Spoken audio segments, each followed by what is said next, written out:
বিএনপির চেয়ারপারসন বেগম খালেদা জিয়ার শারীরিক অবস্থা নিয়ে অনেক কথা হচ্ছিল।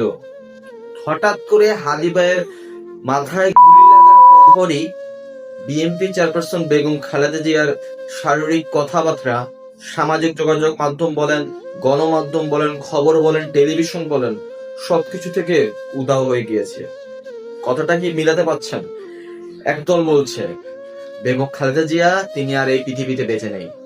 এই কথাটা কতটুকু সত্যি আমি ঠিক জানি না, এটা মহান আল্লাহ তাআলাই ভালো জানেন। তবে এই কথাটা তো সত্যি যে হাদি ভাইয়ের ঘটনার পর বিএনপি চেয়ারপারসন বেগম খালেদা জিয়া তার শারীরিক অবস্থার কথাবার্তা খুবই কমে গিয়েছে। আমরা কিন্তু এখন আর তাকে নিয়ে চর্চা সমালোচনা করতে দেখি না। মহান রব্বুল আলামিন খালেদা জিয়ার যদি হায়াত রেখে থাকেন তবে তাকে শেফা দান করে সবার মাঝে আবার ফিরিয়ে দিন, এই কামনাই করছি। আসসালামু আলাইকুম।